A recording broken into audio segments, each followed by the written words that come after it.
الحمد لله نحمده ونستعينه ونستغفره ونؤمن به ونتوكل عليه ونعوذ بالله من شرور أنفسنا ومن سيئات أعمالنا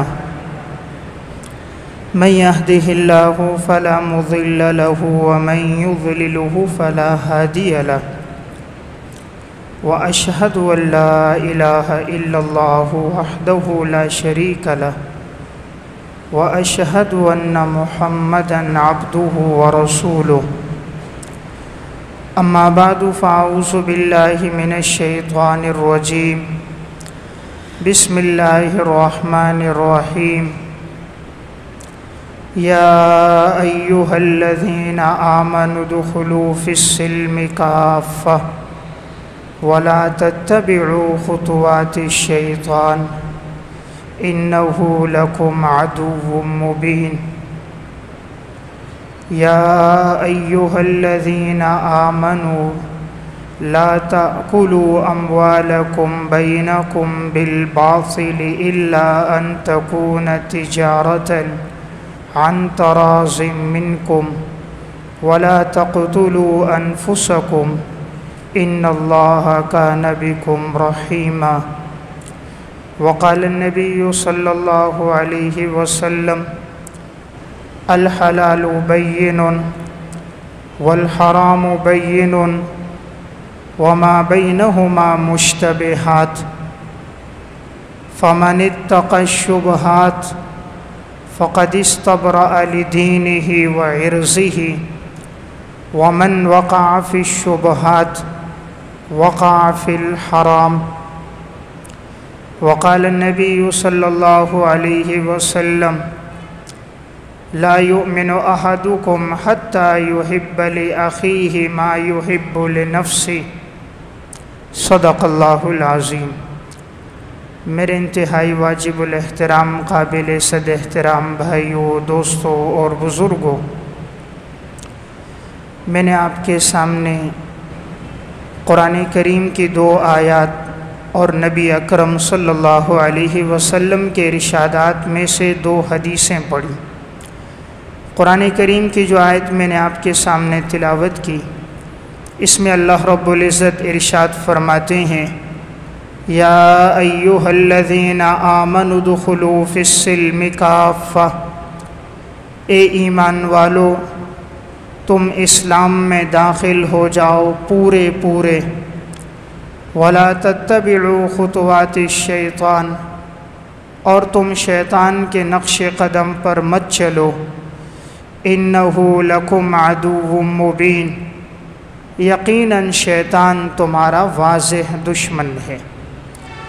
دوسری آیت میں اللہ رب العزت نے ارشاد فرمایا یا ایھا الذین آمنوا لا تأکلوا اموالکم بینکم بالباطل، اے ایمان والو تم کسی کے مال کو ناحق طور پر مت کھاؤ، الا ان تکون تجارۃ عن تراض منکم، مگر یہ ہے کہ تم تجارت کے ساتھ باہمی رضامندی سے ایک دوسرے کا مال استعمال کر سکتے ہو، ولا تقتلوا انفسکم، اور تم اپنے آپ کو مت قتل کرو، اور یقیناً اللہ اپنے بندوں پر بڑا مہربان ہے۔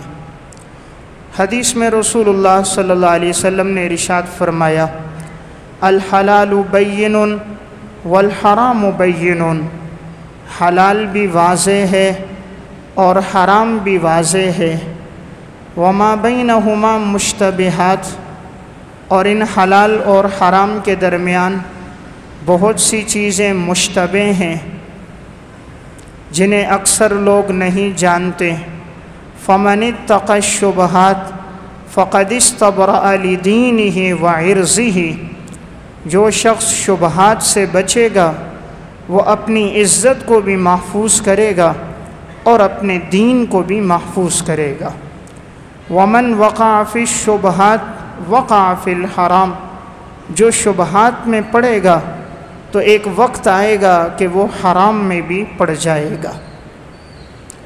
رسول اللہ صلی اللہ علیہ وسلم نے ارشاد فرمایا لا یؤمن احدکم حتی یحب لأخیہ ما یحب لنفسہ، تم میں سے کوئی انسان اس وقت تک مسلمان نہیں ہو سکتا جب تک کہ وہ دوسرے مسلمان کے لیے وہ چیز پسند نہ کرے جو وہ اپنے لیے پسند کرتا ہے۔ تو ان آیات اور احادیث میں جس چیز کا ہمیں درس دیا گیا ہے وہ ہے معاملات کی اہمیت۔ اسلام نے معاملات پہ بڑا زور دیا ہے۔ دین اسلام کا خلاصہ 5 چیزیں ہیں۔ نمبر 1 عقائد، نمبر 2 عبادات، نمبر 3 معاملات، نمبر 4 اخلاقیات اور نمبر 5 معاشرت۔ یہ 5 چیزیں پورے دین اسلام کا خلاصہ ہے۔ ان میں جو سب سے پہلی چیز ہے وہ عقائد ہے۔ عقائد کا تعلق عمل کے ساتھ نہیں ہے، انسان کے دل کے ساتھ ہے، کہ اللہ کی ذات پر ایمان، رسول اللہ صلی اللہ علیہ وسلم پر ایمان، فرشتوں پر ایمان، جنت اور جہنم پر ایمان، ان چیزوں کا تعلق انسان کے دل سے ہے۔ دوسری چیز ہے عبادات۔ عبادات کے اندر بنیادی عبادات ارکان اسلام وہ 4 ہیں۔ ان میں ایک نماز عبادت ہے جو دن میں 5 دفعہ ہے، روزہ سال میں 1 دفعہ ہے، زکوٰۃ سال میں 1 دفعہ ہے، اور حج زندگی میں 1 دفعہ ہے۔ تیسری چیز آتی ہے معاملات۔ انسان کا جو سب سے زیادہ واسطہ جس چیز سے پڑتا ہے اپنی زندگی میں وہ معاملات سے پڑتا ہے، اس لیے کہ روزہ تو سال میں 1 دفعہ آئے گا، زکوٰۃ اور حج یہ صاحب نصاب پر ہے، اگر کوئی صاحب نصاب نہیں ہے نہ اس پر زکوٰۃ ہے نہ اس پر حج ہے۔ لیکن معاملات ایک ایسی چیز ہے کہ اس کے ساتھ واسطہ مالدار کا بھی پڑتا ہے، غریب کا بھی پڑتا ہے، بادشاہ کا بھی پڑتا ہے، فقیر کا بھی پڑتا ہے، مسافر کا بھی پڑتا ہے، مقیم کا بھی پڑتا ہے، صحت مند کا بھی پڑتا ہے، مریض کا بھی پڑتا ہے۔ معاملات کیا ہیں؟ انسان کوئی چیز خرید رہا ہے، بیچ رہا ہے، لے رہا ہے، دے رہا ہے، کسی سے قرض لے رہا ہے، قرض دے رہا ہے، یہ جتنے بھی معاملات ہیں ہماری زندگی کا اکثر حصہ ان معاملات میں گزرتا ہے۔ فقہ حنفی کی جو کتاب ہے الہدایہ، جس میں سارے مسائل لکھے ہیں انہوں نے، اس کی 4 جلدیں ہیں۔ پہلی جلد کا تعلق عبادات سے ہے، بقیہ تینوں جلدوں کا تعلق معاملات سے ہے۔ یعنی معاملات کے مسائل اتنے زیادہ ہیں کہ فقہاء کرام نے اسے بڑے تفصیل کے ساتھ بیان فرمایا، اور انسان کے مسلمان ہونے کی جو نشانی ہے واضح، وہ اس کے معاملات کا درست ہونا ہے۔ حضرت عمر رضی اللہ تعالیٰ عنہ کے سامنے ایک مقدمہ پیش ہوا۔ حضرت عمر نے مدعی سے گواہ طلب کیے، انہوں نے 2 گواہوں کو پیش کیا۔ حضرت عمر ایک کو جانتے تھے کہ یہ ثقہ اور قابل اعتماد ہے، دوسرے کے بارے میں آپ کو اتنی معلومات نہیں تھیں، تو آپ نے پوچھا تم میں سے کوئی گواہی دیتا ہے کہ یہ قابل اعتماد اور ثقہ ہے؟ ایک شخص نے کہا میں گواہی دیتا ہوں۔ حضرت عمر رضی اللہ تعالیٰ عنہ نے فرمایا کیا تم اس کے ساتھ پڑوس میں رہے ہو؟ اس نے کہا نہیں۔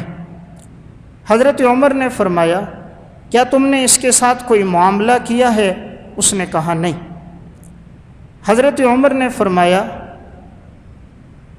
جب تمہارا اس کے ساتھ معاملہ بھی نہیں ہوا، تم اس کے پڑوس میں بھی نہیں رہے، تو کیا تم نے اس کے ساتھ کوئی سفر کیا ہے؟ اس نے کہا نہیں۔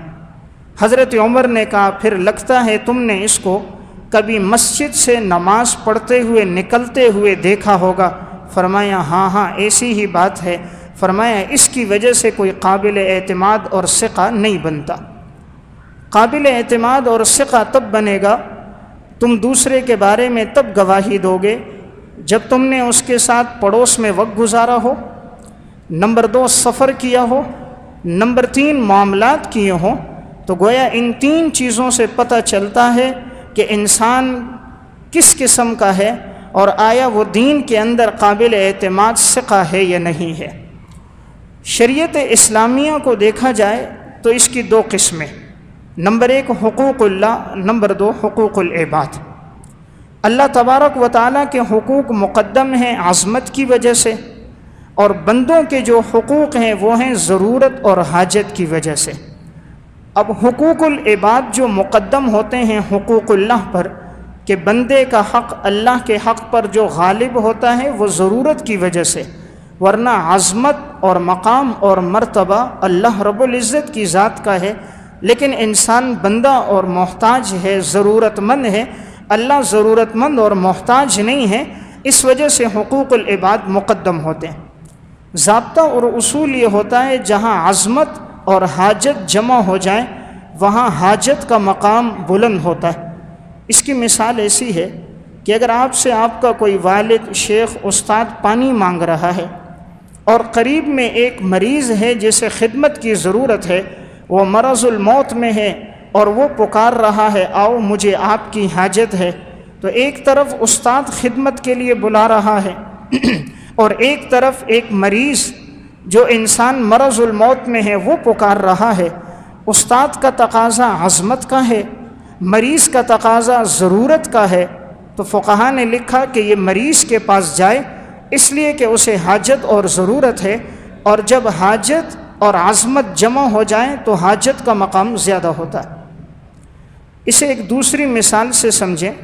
ایک آدمی جنگل میں سفر کر رہا ہے، اس کے پاس معمولی سا پانی ہے، ایک طرف ایک نمازی کہتا ہے یہ پانی مجھے دو، میں وضو کر کے نماز پڑھتا ہوں، دوسری طرف ایک بیمار ہے، مرض الموت کی حالت میں وہ پانی مانگتا ہے کہ مجھے پیاس کی شدت ہے، مجھے پانی دو، تو اب یہاں یہ مریض کو پانی دے گا اس لیے کہ اسے ضرورت اور حاجت ہے، اور جو پانی مانگ رہا تھا وضو کے لیے وہ اس کی عظمت کا تقاضا تھا، تو یہاں حاجت عظمت پر مقدم ہوگی، لہٰذا وہ مریض کو پانی دے گا اور اس سے کہا جائے گا آپ کو پانی نہیں ملتا تو آپ تیمم کر لو، پانی کا بدل تیمم موجود ہے۔ اس سے معلوم ہوا کہ جہاں ضرورت اور حاجت جمع ہو جاتے ہیں عظمت، تو اس صورت میں ضرورت کو ترجیح دی جاتی ہے۔ تو بندوں کے جو حقوق ہیں یہ حقوق العباد ہیں، اللہ کا جو حق ہے یہ عظمت کا تقاضا ہے، تو بندوں کے جو حقوق ہیں یہ مقدم ہیں۔ اللہ رب العزت کے حقوق میں کوئی کمی کوتاہی ہو جائے، اللہ تبارک و تعالی اپنے فضل و کرم سے چاہیں تو معاف فرما دیں، لیکن بندے کے حق میں اگر کوئی کمی ہے تو جب تک بندہ معاف نہیں کرے گا اللہ رب العزت بھی معاف نہیں فرماتے۔ شہید کا مقام کتنا بلند و بالا ہے کہ حدیث میں آتا ہے رسول اللہ صلی اللہ علیہ وسلم نے ارشاد فرمایا یغفر للشہید کل ذنب الا الدین، شہید کے سارے گناہ معاف ہیں لیکن قرضہ معاف نہیں۔ اب یہ قرضہ کیوں معاف نہیں؟ کہ اس کا تعلق بندوں کے ساتھ ہے، اسی لیے آپ صلی اللہ علیہ وسلم کے پاس جب کوئی جنازہ آتا آپ پہلا سوال کرتے حل علیہ دین، کیا اس پر کوئی قرضہ تو نہیں ہے؟ اگر آپ کو بتلایا جاتا کہ میت پر قرضہ ہے تو آپ پوچھتے کیا اس نے مال چھوڑا ہے کہ اس کی ادائیگی ہو جائے؟ اگر وہ فرماتے مال ہے تو آپ صلی اللہ علیہ وسلم فرماتے قرضے کی ادائیگی فرما لو، اور اگر مال نہ ہوتا تو آپ صلی اللہ علیہ وسلم ارشاد فرماتے صلو علی صاحبکم، تم اپنے ساتھی کی نماز جنازہ خود ادا کر لو۔ اس سے معلوم ہوتا ہے کہ معاملات کی ادائیگی بہت اہم چیز ہے۔ آج ہمارے ہاں صرف دیندار اس کو سمجھا جاتا ہے کہ جو ماشاءاللہ باشرہ ہو، لباس سنت کے مطابق ہو تو اسے ہم دیندار کہتے ہیں، بہت اچھی بات ہے دیندار ہے، لیکن دیندار کے اندر اصل چیز اس کے معاملات کی درستگی ہے، جس کے معاملات درست ہیں وہ اصل دیندار ہے۔ ایک آدمی صوم و صلات کا پابند ہے، یتیم کا مال کھا رہا ہے، بیوہ کے مال پہ قبضہ کیا ہے، اپنی بہنوں کو میراث میں حصہ نہیں دیا، چھوٹے بھائیوں کے مال پہ ناحق قبضہ کر رہا ہے، بھائی ہو کر اپنے بھائی سے جھگڑ رہا ہے، اپنے بھائی کی جائیداد اور مال پہ قبضہ کر رہا ہے، اللہ کے ہاں اس کی صوم و صلات کا اعتبار نہیں۔ حدیث میں آتا ہے رسول اللہ صلی اللہ علیہ وسلم نے ارشاد فرمایا، آپ نے صحابہ اکرام سے پوچھا مل مفلس، مفلس کون ہے؟ صحابہ اکرام نے فرمایا من لا درہم لہ ولا متاع لہ، یا رسول اللہ مفلس وہ ہوگا جس کے پاس درہم دینار ساز و سامان نہ ہو۔ آپ صلی اللہ علیہ وسلم نے فرمایا نہیں، میری امت کا مفلس انسان وہ ہوگا جو قیامت کے دن جب آئے گا، یأتی یوم القیامت بصلاۃ وصیام وزکوٰۃ، میری امت کا مفلس وہ ہوگا جو قیامت کے دن آئے گا، اس کے پاس نمازیں بھی ہوں گے، روزے بھی ہوں گے، صدقات بھی ہوں گے، حج بھی ہوں گے، لیکن اس نے کسی کا مال کھایا ہوگا، کسی پہ تہمت لگائی ہوگی، کسی کا مال چھینا ہوگا، کسی کے مال پہ ناحق قبضہ کیا ہوگا، کسی کی پاک دامنی اور عزت کا خیال نہیں کیا ہوگا، تو اب اس کی نیکیاں لی جائیں گی، اور جن جن لوگوں کا اس نے حق کھایا تھا ان کے درمیان اس کی نیکیاں تقسیم ہو جائیں گی، اور جب اس کی نیکیاں ختم ہو جائیں گی اور جن کا اس نے مال کھایا تھا اس کے معاملات درست نہیں تھے، تو پھر ان کے گناہ اس کے سر پہ ڈالے جائیں گے، اور یہ سارے گناہ ڈالے جائیں گے کہ یہاں تک کہ یہ آدمی گناہوں کے بوجھ تلے دب جائے گا، تو رسول اللہ صلی اللہ علیہ وسلم نے فرمایا پھر اس آدمی کو جہنم میں ڈال دیا جائے گا۔ تو آپ نے فرمایا یہ میری امت کا مفلس ہے۔ تو دیکھیں جب یہ آیا تھا تو اس کے پاس نماز، روزہ، صدقات سب کچھ تھے، لیکن کہاں کمی آئی؟ حقوق العباد میں کمی آئی، کسی کا مال کھایا، کسی کے مال پہ قبضہ کیا، کسی کا حق چھینا، کسی پہ تہمت لگائی، تو آپ نے فرمایا اس کی نیکیاں یوں تقسیم ہو گئیں اور ان کے گناہ اس پہ ڈال دیے گئے، گناہوں کے بوجھ تلے اگر جہنم میں ڈال دیے گئے۔ معلوم ہوا اصل چیز شریعت میں حقوق العباد کی بڑی اہمیت اسلام میں آئی ہے، اس لیے کوشش انسان یہ کرے بندے کا جو بھی اس پر حق ہو دنیا میں ادا کر دے۔ اگر اس کے پاس مزدور کام کر رہے ہیں ان کی مزدوری انہیں وقت پر دے دے، اگر کسی کی دیہڑی اس کے ذمے ہے دنیا کے اندر اس کا حق اسے پورا ادا کر دے۔ کسی کے ساتھ معاملات ہوئے تھے اور مال کی پوری ادائیگی نہیں کی تھی تو وہ مال کی ادائیگی کر دے، کسی کا مال چھینا تھا دنیا میں ادا کر دے، کل قیامت کا دن آنے سے پہلے جہاں نہ دوستی کام آئے گی، جہاں نہ رشتہ داری کام آئے گی، نہ تعلقات کام آئیں گے، نہ اثر رسوخ کام آئے گا، نہ عہدہ اور جائیداد کام آئے گی، نہ سلطنت اور کرسی کام آئے گی، اللہ کے ہاں اعمال کام آئیں گے۔ اور یہ انسان کا ہر عمل لکھا جا رہا ہے، اور لکھنے والے کرامن کاتبین ہیں جن سے کوئی چیز مخفی نہیں، اور دیکھنے والا رب العالمین ہے لا یعزب عنہ مثقال ذرہ، جس سے رائی کے دانے کے برابر بھی کوئی چیز مخفی نہیں ہے۔ اس لیے انسان یہ نہ سمجھے کہ میں معاملات میں کمی کروں گا تو بچ جاؤں گا، لکھنے والے فرشتے، دیکھنے والا خدا کیسے بچے گا؟ لکھنے والے معصوم فرشتے، دیکھنے والا رب العالمین، کیسے اس کی بخشش ہوگی؟ اس لیے معاملات کا دین اصل دین ہے۔ انسان اولاد کی وجہ سے، اپنے بیوی بچوں کی وجہ سے، خاندان کی وجہ سے اپنے معاملات کو ادھورا نہ کرے، معاملات کو نہ بگاڑے، ورنہ اللہ کے ہاں بڑی ہی سخت پکڑ ہے اگر معاملات کی عدم ادائیگی ہے۔ امام ذہبی رحمۃ اللہ علیہ نے ایک واقعہ لکھا الکبائر میں، فرماتے ہیں ایک شخص کو انتقال کے بعد کسی نے دیکھا اور وہ عذاب میں مبتلا ہے۔ فرمایا کس وجہ سے عذاب میں مبتلا ہو؟ کہا فلاں شخص کی سوئی لی تھی اور میں نے واپس نہیں کی تھی، وہ سوئی میں اپنے استعمال میں لے کر آیا، اس سوئی کی وجہ سے اللہ کے ہاں عذاب میں گرفتار ہو۔ اللہ تو عدل پہ زندگی، اللہ رب العزت تو عادل ہے، اللہ کا ہر فیصلہ عدل پر مبنی ہے، اس لیے جس نے جس کا جو مال کھایا ہوگا اللہ کے ہاں پورا ریکارڈ ہے، اس کے مطابق اللہ رب العزت فیصلے فرمائیں گے۔ اسلاف امت حقوق العباد اور معاملات کے اندر بڑے محتاط ہوتے تھے، وہ چاہتے تھے ہماری ذات سے کسی کو تکلیف نہ پہنچے۔ احیاء علوم الدین میں امام غزالی رحمہ اللہ نے لکھا ایک بزرگ کے گھر میں چوہے آ گئے، دوسرے سے انہوں نے کہا میرے گھر میں چوہے ہیں، انہوں نے اس سے کہا بلی پال لو، کہا بلی نہیں پالتا، کہا کیوں نہیں پالتے؟ کہا جب بلی گھر میں ہوگی تو یہ بلی چوہوں کے پیچھے بھاگے گی تو میرے گھر سے چوہے نکل کر دوسرے مسلمان کے گھر میں جائیں گے تو میری وجہ سے اسے اذیت ہوگی، اللہ کے ہاں کیا جواب دوں گا؟ اور مسلمان تو وہ ہے لا یؤمن احدکم حتی یحب لاخیہ ما یحب لنفسہ، تم میں سے کوئی اس وقت تک مسلمان نہیں جب تک وہ دوسرے کے لیے وہ پسند نہ کرے جو اپنے لیے پسند کرتا ہو۔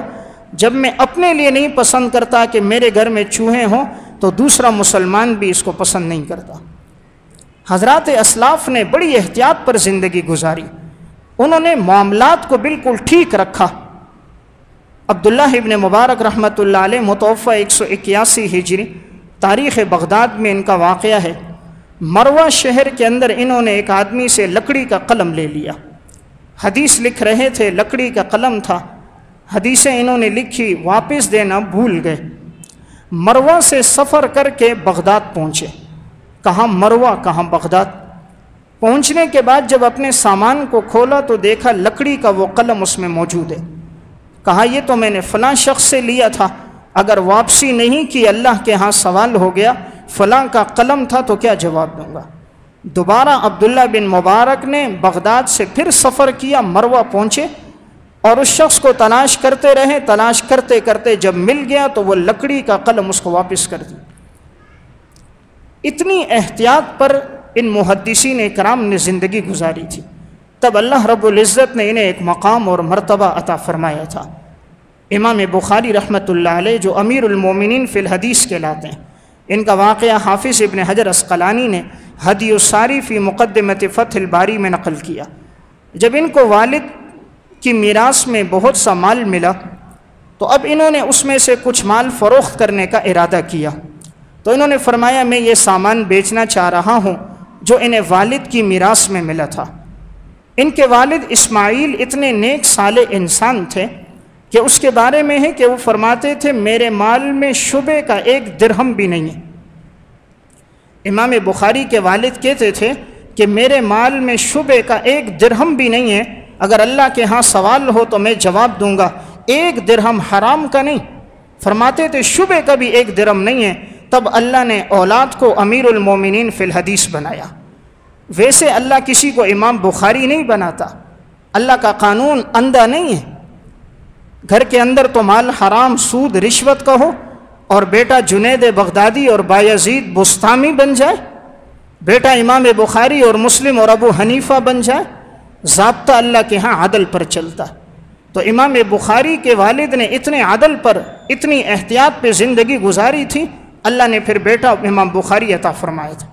تو یہ امام بخاری انہوں نے سامان بیچنے کا ارادہ کیا، کچھ تاجر ان کے پاس سامان لینے کے لیے آئے، امام بخاری نے سامان دکھایا، انہیں پسند آ گیا۔ امام بخاری رحمہ اللہ نے فرمایا کہ میں بھی 3 دن سوچتا ہوں، تم بھی دیکھ لو، اگر تمہیں پسند آیا ٹھیک ہے، نہ پسند آیا تو میں کسی اور کو دے دوں گا۔ تاجروں نے دیکھا سامان پسند آ گیا، انہوں نے ریٹ لگا لیا، چلے گئے۔ اگلے دن اور تاجر آ گئے، انہوں نے وہ سامان دیکھا تو پہلے والے تاجروں سے ڈبل نفع دے رہے، پہلے والوں نے جو ریٹ لگایا تھا اس سے دگنا نفع تھا۔ امام بخاری سے فرمایا یہ سامان ہمیں بیچ دو۔ امام بخاری رحمہ اللہ سے پوچھا کیا آپ نے ان کے ساتھ معاملہ طے کر دیا ہے؟ امام بخاری نے فرمایا معاملہ طے تو نہیں ہوا، میں نے 3 دن کا اپنے لیے اختیار رکھا تھا کہ میں مزید سوچوں گا۔ تو انہوں نے کہا جب معاملہ طے نہیں ہوا آپ ہمیں بیچ دیں، ڈبل نفع لے لیں۔ امام بخاری رحمہ اللہ نے فرمایا کہ جب میں نے ان سے معاملہ کیا تو رات کو میں نے نیت کر لی تھی کہ میں ان کو ہی بیچوں گا، اب آپ لوگ آئے ہو، اگر میں آپ کو بیچوں تو میں اپنی نیت کو توڑوں گا اور مجھے یہ پسند نہیں کہ میں اپنی نیت کو توڑ لوں، ڈبل نفع مل رہا ہے۔ لیکن فرمایا میں نے صرف نیت کی ہے، لا احب ان انقض نیتی، میں اپنی نیت کو توڑنا پسند نہیں کرتا۔ ڈبل نفع کو چھوڑ دیا، پہلے والے تاجروں کو فروخت کر دیا۔ آج تو ہمارا معاملہ طے ہو چکا ہوتا ہے، دوسرے سے بات ہو چکی ہوتی ہے، لیکن ہمیں کوئی ڈبل نہیں، تھوڑا سا زیادہ نفع دے دے تو ہم دوسرے کو چیز بیچ دیتے ہیں، پہلے والے کو نہیں دیتے۔ ہمارے ہاں آج پیسے کی قیمت ہے، شریعت کی قیمت نہیں۔ ہمارے ہاں مال کی قیمت ہے، اللہ رسول کے احکامات کی قیمت نہیں۔ اس لیے معمولی چیز کے لیے اللہ کے نام کی قسم کھا رہے ہوتے ہیں۔ اللہ کی قسم، بعض نادان سامان بیچنے کے لیے، بعض نادان مال فروخت کے لیے کلمہ پڑھ رہے ہوتے کہ لا الہ الا اللہ محمد رسول اللہ، یہ چیز مجھے اتنے میں پڑی، یہ جگہ یہ مکان اتنے کا پڑا ہے، حالانکہ نہیں پڑا، تو اللہ کا بندہ اپنے ایمان کا سودا کر رہا ہوتا ہے۔ حریص دنیا کی خاطر دنیا تو ملے مال سے بھی انسان چاہ رہا ہوتا. اس لیے معاملات کو درست کرنا یہ دین کے اندر اصل چیز ہے. شریعت نے انسان کو اس پہ لایا ہے معاملہ درست ہو، اپنی ذات سے کسی کو تکلیف نہ ہو، کسی کا حق نہ دبائے. رسول اللہ صلی اللہ علیہ وسلم دنیا سے جانے سے چند دن پہلے آپ ممبر پر آئے، آپ نے فرمایا میری ذات سے اگر کسی کو تکلیف پہنچی ہے تو وہ مجھ سے آ کر بدلہ لے سکتا. ایک صحابی کھڑے ہوئے، یا رسول اللہ ایک دن آپ کے ہاتھ میں ایک چھڑی تھی اور آپ نے مجھے ماری تھی تو میں اپنا بدلہ لوں گا. رسول اللہ صلی اللہ علیہ وسلم نے فرمایا آؤ. صحابی آگے آ گئے. فرمایا یا رسول اللہ جس وقت آپ نے چھڑی ماری تھی تو میری جو یہ قمیص تھی یہ اوپر تھی اور وہ چھڑی میرے جسم پہ لگی تھی، تو میں بھی آپ کے جسم پر آپ صلی اللہ علیہ وسلم نے اپنی قمیص اوپر کر دی. صحابی آگے بڑھے، آپ صلی اللہ علیہ وسلم کی مہر نبوت کو بوسہ دیا، آپ کے ساتھ چمٹ گئے. فرماتے تھے یا رسول اللہ میں چاہتا تھا کہ آپ کا جسم میرے جسم کے ساتھ مس ہو جائے، چاہے یہی میرے لیے مغفرت کا ذریعہ بن جائے. اور وہ چھڑی کا واقعہ کیا تھا؟ وہ یہ تھا آپ صلی اللہ علیہ وسلم سب سیدھی فرما رہے تھے تو یہ سب سے بہت پیچھے تھے. آپ صلی اللہ علیہ وسلم کے ہاتھ میں چھڑی تھی، آپ نے ہلکا سا یوں کیا کہ ذرا آگے ہو جاؤ، یعنی ماری نہیں تھی، چھڑی ہلکی سی ان کے جسم کے ساتھ مس کی تھی کہ آپ اپنی صف میں آپ سیدھے ہو جاؤ، آپ پیچھے ہو. تو گویا اتنی بات تھی، لیکن آپ صلی اللہ علیہ وسلم نے اپنے آپ کو پیش کر دیا صحابہ کے سامنے کہ میری پوری 23 سالہ دور نبوت میں اگر کسی کو مجھ سے تکلیف پہنچی ہے تو وہ آ کر مجھ سے اپنا بدلہ لے سکتا. جہاں حضور کا عدل وہاں صحابہ کا عشق و محبت بھی ہے. تو میں عرض کر رہا تھا معاملات کا دین اصل دین ہے. آج ہوتا کیا ہے کہ انسان پیسے کی خاطر، مال کی خاطر ایمان کا سودا کر رہا ہوتا ہے. بھائی اپنے بھائی کو قتل کر رہا ہے. آئے دن اخبارات پڑھتے ہو. 3 دن پہلے میں نے اخبار پڑھا، مری کے اندر لڑائی ہوئی، 2 بھائی آپس میں جائیداد پہ تنازع ہوا، ایک نے ایک کو قتل کیا، دوسرے کی اولاد آئی اس نے اس کو قتل کر دیا، دونوں بھائی 2 دن میں قتل ہو گئے. اس سے چند دن پہلے اخبار میں پڑھا پنڈی کے اندر معاملہ ہوا، تنازع جائیداد پہ ہوا، دونوں طرف کے فریقین کے 7 آدمی ایک دن میں مارے گئے. یعنی آج انسان مال کا ایسا حریص ہے کہ اس کے سامنے رشتوں کی قدر نہیں. وہ یہ نہیں دیکھتا یہ میرا بھائی ہے، یہ میرا چچا ہے، یہ میرا ماموں ہے، یہ میرا بھتیجا ہے، یہ میرا بھانجا ہے. اس کی نظر میں پیسے کی اہمیت ہے، اس کی نظر میں انسانیت کی اہمیت کوئی نہیں. اس کی نظر میں اہمیت ہے تو مال اور دولت کی اہمیت. اور جو آدمی اس حرام کے راستے سے پیسہ لیتا ہے، جس اولاد کے لیے لیتا ہے، یاد رکھیں اس اولاد کو بھی نصیب نہیں ہوتا. نہ اسے نصیب ہوتا ہے نہ اس کی اولاد کو نصیب ہوتا ہے. مکافات عمل میں ڈاکٹر عبدالغنی فاروق نے لکھا ایک واقعہ. کہا کہ ایک شخص ایک پولیس افسر کے ہاں گیا. جب وہاں پر پہنچا تو دیکھا کہ 2 بچے صحن میں کھیل رہے تھے. بڑے خوبصورت بچے تھے، دونوں لڑکے کھیل رہے تھے، 4 سے 5 سال عمر تھی. تو اس نے پوچھ لیا یہ کون ہے؟ تو کہا یہ جو فلاں شخص تھا یہ ان کے نواسے ہیں. تو اس نے کہا وہ فلاں کون تھا؟ کہا کہ وہ سرگودا کے اندر ایک سرکاری بڑے عہدے پر تھے تعلیمی لحاظ سے، اور وہ شخص تھے کہ جس پر 3 کروڑ روپے کی کرپشن تھی. اور کہا یہ وہ آدمی تھا کہ جو رشوت کے ذریعے سے لوگوں کے کام کرتا تھا، کوئی رشوت نہ لے تو کام نہیں کرتا تھا. تو کہا یہ بچے جو کھیل رہے ہیں یہ کون ہے؟ کہا اس شخص کے 2 بیٹے تھے، 2 بیٹیاں تھیں، اور اس نے اپنی دونوں بیٹیوں کا نکاح کرایا تھا اپنے دونوں بھتیجوں کے ساتھ. 1 سال کا عرصہ گزرا تھا کہ آپس میں ان کی انبن ہوئی اور جھگڑا ہوا، اور جھگڑے نے طول پکڑا تو اس کے دونوں بھتیجوں نے اس کی دونوں بیٹیوں کو طلاق دے دی.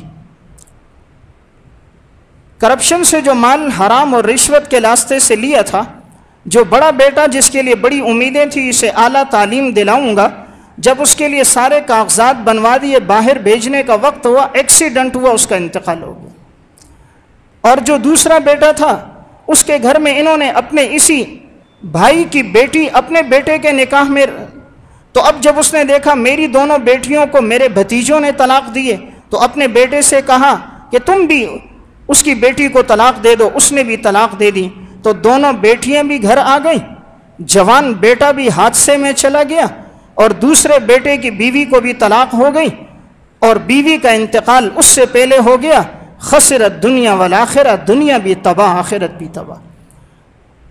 حرام سے ملا ہوا مال سکون نہیں دیتا۔ یتیم اور بیوہ اور مزدور کے مال پہ قبضہ کر کے اطمینان کبھی نہیں ملتا۔ کسی جنگل میں بیٹھ کر 1000 دانے کی تسبیح ہاتھ میں لے لینا، کسی ویرانے میں بیٹھ کر اللہ اللہ کرنا، کسی درخت کے نیچے بیٹھ کر اللہ کا ذکر کرنا آسان ہے، بازار میں کھڑے ہو کر شریعت کے مطابق زندگی گزارنا یہ مشکل ہے۔ دین نام بازار کی زندگی کا ہے، معاملات کی زندگی کا، وہاں انسان کیسا ہے، یہ جو کہتا ہے یہ کھرا ہے یا نہیں، زبان سے جو کہتا ہے اس پہ پورا اترتا ہے کہ نہیں۔ وعدہ کرتے ہیں جی فلاں دن آپ کو پیمنٹ دیں گے، مہینے گزر جاتے ہیں دوسرے کا حق نہیں دیتے۔ مزدور کا مہینہ پورا ہو جاتا ہے اسے تنخواہ نہیں دیتے، اس کی دیہڑیاں کاٹ دیتے ہیں۔ آج کتنے ہیں 4 5 مہینے ہو گئے مزدوروں کی تنخواہیں روکی ہیں۔ اپنی عیاشی میں کمی نہیں آتی اور مزدور کو دینے کے لیے اس کے پاس تنخواہ نہیں ہے۔ 3 سے 4 سال کوئی مزدور رہ جائے تو نکال دیتے ہیں کہ یہ زیادہ رہے گا تو اس کی مراعات بڑھ جائیں گی، اس کی تنخواہ بڑھ جائے گی۔ تو یہ مال کس کے لیے جمع کر رہا ہے؟ آج رشوت کے ذریعے مسلمان نے نام کیا رکھا؟ حرام کا نام رکھا چائے پانی۔ رسول اللہ صلی اللہ علیہ وسلم فرماتے ہیں الراشی والمرتشی کلاہما فی النار، رشوت لینے والا بھی رشوت دینے والا بھی دونوں جہنم میں جائیں گے۔ حرام کے راستے سے آیا ہوا مال اولاد کو بھی انسان کے نصیب نہیں ہوتا۔ مکافات عمل میں انہوں نے ایک واقعہ لکھا، ایک پولیس انسپکٹر تھے، کہا ساری زندگی معاذ اللہ رشوت میں گزر گئے، ایک سے مال لیا، دوسرے سے مال لیا، بہت سا مال اس نے کما لیا۔ 2 بیٹے اور 2 بیٹیاں تھیں، اپنے بچوں کو تفریح کے لیے لے کر گیا، نہر کے کنارے گھوم رہے تھے تو بچوں نے کہا ٹانگے میں بیٹھتے ہیں اور نہر کے کنارے ٹانگے پہ سفر ہوگا، ہوا لگتی رہے گی، پرکشش ہوا ہے، خوشگوار منظر ہے۔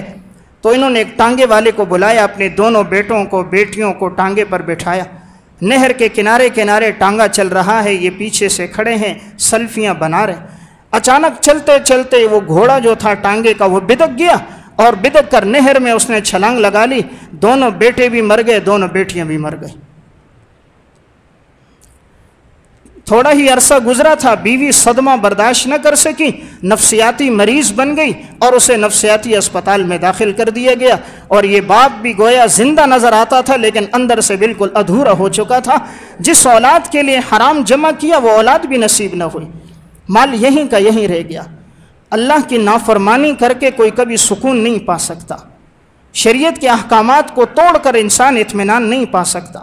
یہ مال و زر کس کام کا؟ آج اگر جسم سے روح نکل جائے کس اولاد کے لیے جمع کر رہے ہو؟ جواب میں نے دینا، مزے اولاد کرے گی۔ آج تو اتنا معلوم نہیں کل کا دن ہم میں سے کون دیکھے گا نہیں دیکھے گا۔ انسان رات کو سوتا ہے، صبح اعلان ہوتا ہے فلاں کا انتقال ہو گیا۔ موت کے لیے بیماری کا آنا شرط نہیں ہے، موت کے لیے بڑھاپے کا آنا ضروری نہیں ہے، موت کے لیے ایکسیڈنٹ کا ہونا ضروری نہیں ہے۔ موت وقت مقرر جب آئے گا، لا یستأخرون منہ ساعہ ولا یستقدمون، 1 سیکنڈ پیچھے نہیں ہوگا، 1 سیکنڈ آگے نہیں ہوگا۔ جو وقت مقرر ہے اس پر موت طے ہے۔ ناقابل فراموش سچے واقعات میں انہوں نے ایک قصہ لکھا، ایک بس والا تیزی میں بس چلا رہا ہے، بس نے راولپنڈی جانا تھا، جاتے جاتے راستے میں ایک جگہ اس نے بریک لگا دی۔ کنڈکٹر نے پوچھا استاد کیا ہو گیا؟ کہا مسافر ہے اس کو بٹھا لو۔ اس نے دروازہ کھولا تو باہر کوئی نہیں تھا، اس نے دوبارہ دروازے پہ زور سے مارا، استاد چلنے دو چلنے دو۔ دیکھا استاد نے اپنا سر جھکایا ہوا ہے اور سامنے اسٹینڈ پر اس کا سر ہے۔ کنڈکٹر آواز دے رہا استاد کوئی نہیں ہے چلنے دو، آگے سے کوئی آواز نہیں آ رہی۔ جب آگے جا کر دیکھا تو اس کا انتقال ہو چکا تھا، یعنی روح قبض کرنے کے لیے اسرائیل علیہ السلام آئے ہوئے تھے، تو گویا راستے میں اسے روکا تاکہ دوسروں کی جان بچ جائے، صرف اس کی جان جائے۔ تو کہا مسافر ہے روک لو، جیسے روکا منٹ نہیں لگا انتقال ہو گیا۔ زندگی کا کیا بھروسہ؟ کس کے لیے انسان حرام جمع کر رہا ہے؟ کس کے لیے معاملات میں کمی کوتاہی کر رہا ہے؟ کس کے لیے انسان جس اولاد کے لیے جمع کرتا ہے، آج اولادیں بھی والدین کے کام نہیں آتی۔ حرام سے پلا ہوا جسم فرما بردار نہیں ہوتا، حرام سے پلا ہوا جسم مستقبل میں آنکھوں کی ٹھنڈک نہیں بنتا۔ یہ سہارا نہیں بنتا، سکون اور اطمینان کا ذریعہ نہیں بنتا۔ حضرات صحابہ اور سلف کی زندگی گواہ ہے، انہوں نے معاملات میں بڑی احتیاط کی، ایک ایک پائی کا حساب رکھا، کہیں ایسا نہ ہو اللہ کے ہاں پکڑ نہ ہو جائے۔ امام غزالی نے احیاء علوم الدین میں واقعہ لکھا، چند لوگ ایک بزرگ کی عیادت کے لیے آئے، بزرگ کا آخری وقت تھا، مرض الموت میں تھے، ایک دیا اس کے قریب میں جل رہا تھا۔ یہ لوگ آئے، عیادت کرنے لگے اور وہاں سب نے تسبیحات پڑھی، اللہ انہیں شفا دے۔ تھوڑی دیر میں کیا دیکھا کہ ان کا انتقال ہو گیا، تو اتنے میں ایک بزرگ اٹھے اور انہوں نے اس دیے کو پھونک مار کر بجھا دیا۔ قریب میں چند عوام الناس میں سے لوگ تھے، فرمایا حضرت دیے کیوں بجھا دیا، اندھیرا ہو گیا؟ انہوں نے جواب دیا اس دیے میں جو تیل تھا وہ تیل اس آدمی کی ملکیت تھی، اب اس کا انتقال ہو چکا ہے، اب یہ جو تیل ہے اس میں تعلق ورثہ کا ہے، اب اس تیل کے ساتھ وارثوں کا تعلق ہے، اور وارثوں میں بالغ بھی ہوتے ہیں نابالغ بھی ہوتے ہیں۔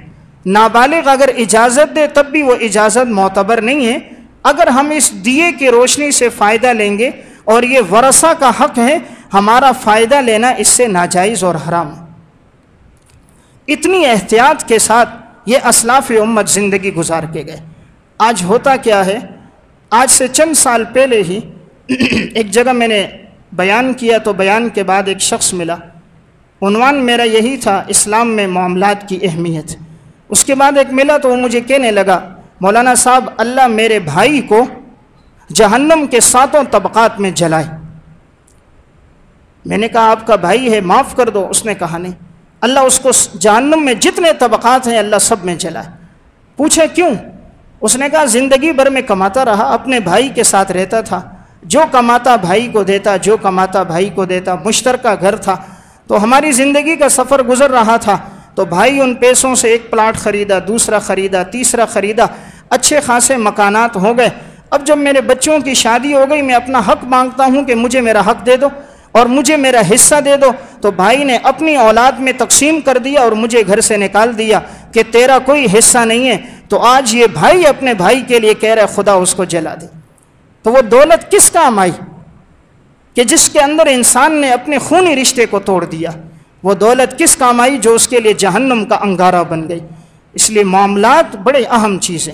رسول اللہ صلی اللہ علیہ وسلم اسی لیے فرما گئے میری امت کا مفلس انسان وہ ہوگا کہ جو مال اور درہم تو لے کر آئے گا لیکن سب تقسیم ہو جائے گا اور آخر میں اس کے پاس کچھ نہیں بچے گا۔ اسی لیے حدیث میں آتا ہے جب انسان رات کو سونے لگے اپنی وصیت لکھ کر سوئے، کس سے لینا ہے کس کو دینا ہے، اپنے معاملات بتا کر سوئے، معلوم نہیں صبح یہ اٹھ سکے یا نہ اٹھ سکے اور کسی کا حق اس کے ذمہ نہ رہ جائے۔ تو اس لیے معاملات کی ادائیگی پہ ہر انسان توجہ کے ساتھ غور و فکر کے ساتھ غور کرے۔ کسی کا حق رہتا ہے، کسی کا قرض رہتا ہے، ٹال مٹول نہ کرے۔ حدیث میں آتا ہے مطل الغنی ظلم، کہ جو انسان مالدار ہو کر ٹال مٹول کرتا ہے، آپ صلی اللہ علیہ وسلم نے فرمایا وہ ظلم کرتا ہے، یعنی اگر اس کا حق بنتا ہے اس کے پاس ہے یہ فوراً دے دے۔ اردو کی اسی کتاب میں انہوں نے ایک واقعہ لکھا، ایک شخص کی ساری زندگی گزری تھی حرام کھانے میں، سود لیتا اور سود دیتا، سارے علاقے میں سود کے کاروبار میں یہ مشہور تھا۔ اسے لوگ نصیحت بھی کرتے، وہ کہتا کوئی بات نہیں ہے، اللہ معاف کرے گا، اللہ غفور ہے۔ اللہ غفور ہے لیکن اللہ جبار اور قہار بھی ہے۔ اللہ غفور ہے لیکن ان بطش ربک لشدید بھی ہے۔ زندگی اس نے سود اور حرام میں ساری زندگی گزار دی۔ انتقال کے بعد جب اس کو قبرستان لے جایا گیا، ایک قبر کھودتے ہیں، مردے کو رکھنے لگتے ہیں، قبر ٹیڑھی ہو جاتی ہے، جسم اندر نہیں جاتا۔ دوسری قبر کھودی، وہ قبر ٹیڑھی ہو گئی، جسم اندر نہیں جا رہا۔ تیسری قبر کھودی، وہ ٹیڑھی ہو گئی۔ پریشان ہیں آخر یہ زمین ٹیڑھی کیوں ہو رہی ہے؟ کھودتے ہیں تو صحیح سالم، جسم ڈالنے کا وقت آتا ہے تو زمین ٹیڑھی ہو جاتی ہے۔ چوتھی دفعہ جیسے وہ قبر کھولنے لگے، انہوں نے جسم کو زبردستی اندر دھکیلا، دائیں جانب کے سمت میں اندر لا کے داخل کر دیا، اوپر سے جلدی سے مٹی ڈالی، نکلے۔ کہتے ہیں تھوڑی دیر گزری تھی، زمین میں ایک زلزلہ سا آیا، جو دھراڑیں پڑ گئی قبر میں، اوپر کی ٹائلیں ٹوٹ کر نیچے آ گئی، ایک دھواں اٹھنے لگا۔ ہم سمجھ گئے یہ اللہ کے عذاب میں مبتلا ہے۔ جب ہم لوٹے تو پوچھا یہ کون تھا، پتہ چلا اس کی ساری زندگی سود پہ گزری تھی، سود پہ زندگی گزاری۔ آج زمین اس کو جگہ نہیں دے رہی، ایک جگہ دفناتے ہیں قبر ٹیڑھی ہوتی ہے، دوسری جگہ دفناتے ہیں قبر ٹیڑھی ہو جاتی ہے، تو گویا زمین اسے قبول نہیں کر رہی، اس نے زندگی حرام میں گزاری۔ اس لیے انسان عدل میں زندگی گزارے، معاملات کو درست رکھے، جس سے کسی کا حق لیا ہے اس کا حق اپنی زندگی میں لوٹا دے، اس لیے کہ مظلوم کی بد دعا فوراً عرشوں تک پہنچتی ہے۔ چند ٹکوں کی خاطر کسی کی عزت کو نیلام نہ کرے، چند ٹکوں کی خاطر کسی کو برا بھلا نہ کہے۔ آج ہوتا یہ ہے، جس کے پاس کوئی عہدہ ہوتا ہے، مزدور تھوڑی دیر لیٹ آ جائے، ماں بہن بیٹی کی گالیاں دے رہا ہوتا ہے، تھوڑے سے کام کے اندر اگر اس سے ذرا برابر کمی بیشی ہو جائے اسے برا بھلا کہنا شروع کر دیتا ہے۔ نہیں دیکھتا اللہ نے آج اگر تجھے دولت دی ہے اور اسے مزدور بنایا تو یہ خدا کا امتحان ہے۔ اللہ چاہے تو چند سیکنڈوں کے اندر مالدار کو غریب کر دیتا ہے، غریب کو مالدار کر دیتا ہے۔ یوسف علیہ السلام کو بھائیوں نے کنویں میں ڈالا تھا، اللہ تعالیٰ نے مصر کا انہیں بادشاہ بنا دیا۔ تو سب کچھ اختیارات اللہ کی ذات کے پاس ہیں۔ معاملات کی درستگی جس کی ہوئی، اللہ نے اسے اچھی زندگی دی، دنیا سے جانے کے بعد بھی وہ نامور رہا۔ معاملات جس کے درست نہ رہے، دنیا سے جانے کے بعد بھی لوگوں نے کہا اچھا ہے جو مر گیا، سود پہ کام کرتا تھا، رشوت لیتا تھا، بدنامی بھی ہوتی ہے، علاقے کے اندر رسوائی بھی ہوتی ہے۔ گناہ انسان کو ضرور ذلیل کرتا ہے، یہ دل کی تختی پہ لکھ لیں، گناہ ضرور رسوا کرے گا۔ پہلی مرتبہ اللہ ذلیل نہیں کرتا انسان کو، اس لیے انسان گناہ میں پہلی دفعہ بچ جاتا ہے، دوسری دفعہ بچتا ہے، آگے جا کر پکڑا جاتا ہے، ایک وقت آتا ہے کہ معاشرے میں بدنام ہو جاتا ہے۔ اور نیکی انسان کو ہمیشہ فائدہ دیتی ہے، عزت دیتی ہے۔ تو جو دنیا میں نیکیاں پھیلا کے جاتا ہے، دنیا میں نہ بھی ہو تو اس کی ایک نیک نامی ہوتی ہے، سب لوگ کہتے ہیں یہ اچھا انسان تھا۔ اس لیے انسان بے بسوں کے ساتھ، یتیموں مزدوروں کے ساتھ اچھا سلوک کرے۔ آپ صلی اللہ علیہ وسلم دنیا سے گئے، آپ نے آخری وصیت یہ فرمائی تھی، الصلاۃ وما ملکت ایمانکم، نماز قائم کرنا، مزدوروں کے ساتھ اچھا سلوک کرنا، اپنے ماتحتوں کے ساتھ اچھا سلوک کرنا، یہ ہمارے پیغمبر کی سب سے آخری وصیت ہے۔ جنہوں نے عمل کیا تو انہوں نے گویا اپنے نبی کی ساری باتوں کو لے لیا، جنہوں نے عمل نہ کیا گویا انہوں نے پیغمبر کی باتوں کو چھوڑ دیا۔ تو معاملات کی درستگی اصل دین ہے۔ اللہ ہم سب کو عمل کی توفیق عطا فرمائے۔